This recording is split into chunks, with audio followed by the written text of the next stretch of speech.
Hey YouTube, today we're going to do a little walk around the farmyard, and we're going to look at the herb garden, we're going to look in the barn, we're going to talk horses for a minute, we're going to talk tractors a little bit, look at the hen house and the garden, and I think that's about it, but let's see what we can see.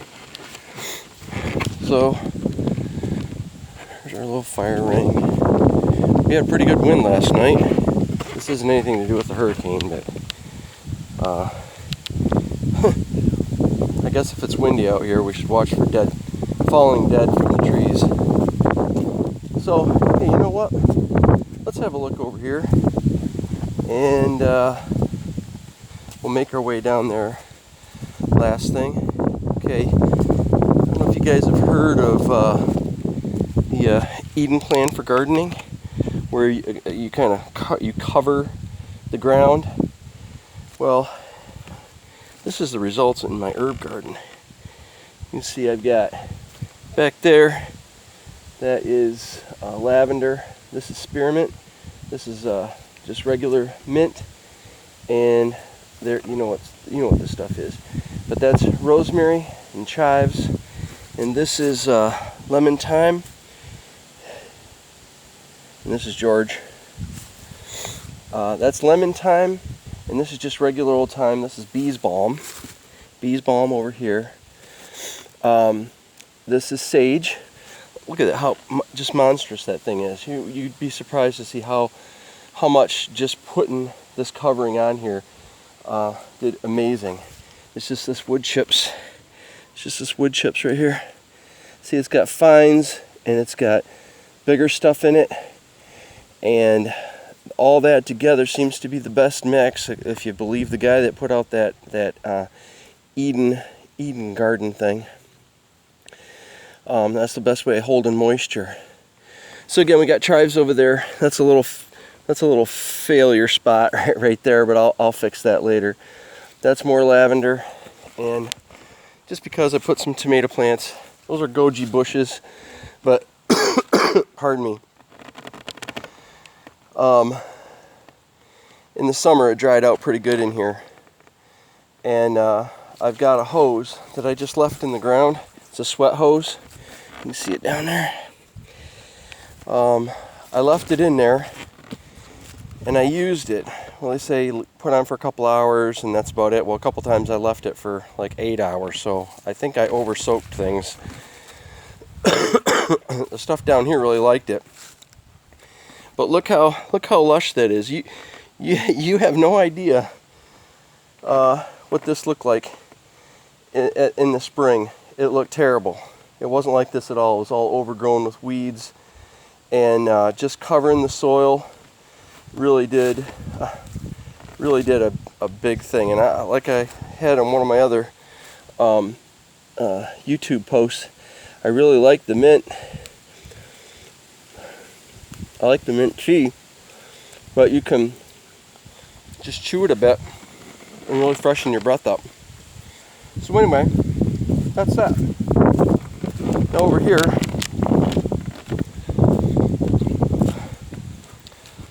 we've got garden.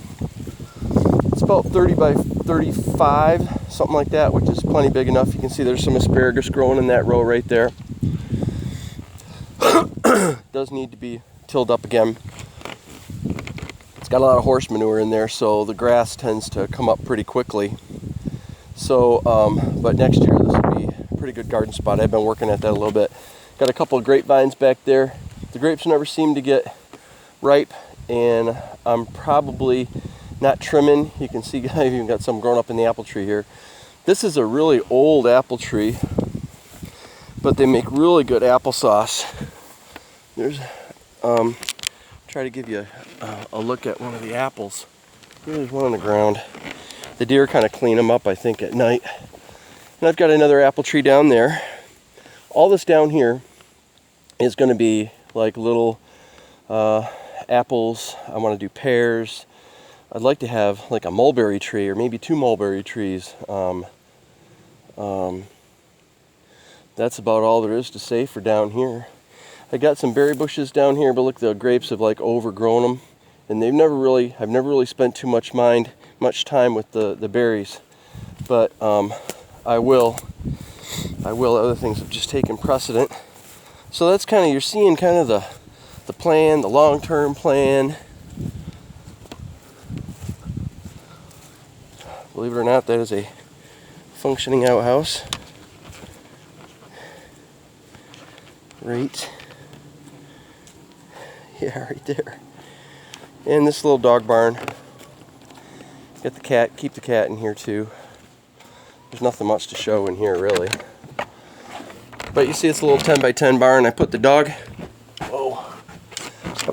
house right down here. I just built this big box, put it inside, and she's got a little spot there where she can be out in the summer, and then she can get back in the dog house in the winter. And the cat lives up over there. So, chickens. There's your flight pen. See how big that is? It's not terrible big. I had to add a little bit to it because when the birds were younger, those buff Orpingtons, the two there, those are my favorite birds. They're done laying though, so they're going to end up in the soup pot here, well, this winter for sure. The other ones are going to be the Wyandottes. They're going to be laying, but nobody's really laying eggs now anyway because the sunlight's down. You want your egg, you want to have egg production in the winter. Now they're all going to think they're going to get free ranged if I leave this open. But this is the hen house. As I was saying, they stop laying in the winter. Really, there's your nesting boxes, and they all kind of pick one. You can't see in there, but those are filled with like wood shavings. You can buy them at like a $7 at Tractor Supply, and it'll last you a long time. You keep the nesting box clean, your eggs end up being real clean. These are kind of cool. This is my feeder. If you can see, just put my feed down there. That's just plumbing pipe, and that's a Y, and you can kind of tell how that works. There's directions on that, how to do that on YouTube, and that really helped me out as far as not having so much waste. And that right there is the best waterer ever. It's electric, so you can plug it in the winter. And see how narrow that is? Well, the birds can't perch on it and poop in it. They still get, dirty their water, but that stays so much cleaner, so much longer. I mean, you come back the next day and it's still pretty clean. There's enough water in there to last probably 2 days. So just get yourself a gigantic dog water that's heated like that for your chickens. I hate those other things that they sell for chickens. Those are useless, especially in the winter. They're just completely useless. So I store my feed. In there, and sometimes the cracked corn is a little bit cheaper, so I just mix some of that in the layer mix. It's dried out a little bit out here, still pretty wet, and the water out here. This will last her for 2 weeks. One horse for 2 weeks. Got 2 horses this size, which I think is like 65 or 75 gallons. It'll last you 1 week for 2 horses, 2 weeks for 1 horse. So, and we just run a hose out all winter long. So it was really helpful. We went down to 1 horse. So you only have to do that every other week. Pull that out, and we have I've got power in the barn over here that I just run a cord over and keep it from freezing in the winter. Works out really well. So I know you guys saw this part of the video a little bit. There's Rosie, and you know what? I think I'm going to set this down. There, that's better. So there's Rosie poking her head up there. There's George.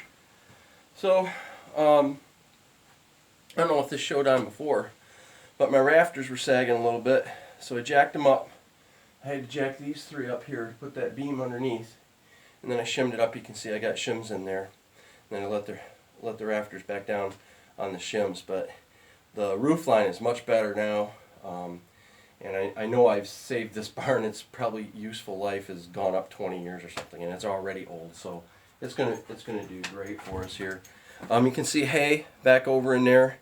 And you know, that's half the hay we need for years. That's 6 months of hay back there for her. So that'll carry us through to till spring pretty much. Over here we keep all of our small engines in over here, and I've got part of my chicken brooders down here. But that's our cart. We want to get a nicer seat for it, but I can harness and hitch Rosie. There's the harness, and she's got a blanket for winter if we need it. Although I haven't really I needed it for our other horse, but I do have it in case it gets, you know, super cold. I can put it on her for a few days. You got to be a little careful when you're doing that though. You leave a blanket on the horse, and they'll start to shed, and then it's not a very kind thing to take it off them after they've shed. Now they're going to be colder yet. So I've heard rule of thumb, you can keep it on for like 3 days in a row, take it off for a day or two, put it back on, and that way the horse won't shed. This is our little, and it's got work to do yet, but you can see there's our collar. Can you see it? Yeah, there's collar. It's kind of shadowy back here, but that's that. So this is where my wife keeps all her tack and all that stuff, and this is kind of a work in progress. Also made this bench off of the internet. It's got 4x4 uppers and a shelf down below. I had some old oak that I used for slats down below, but this is all like 2x4, and I think in my favorites, if you subscribe to me, I think you can get into my favorites and you can see which one I use for here. But this thing is so stinking solid. It's not nailed to anything. It is just stinking solid. So I hope you liked our tour today. Have a good day.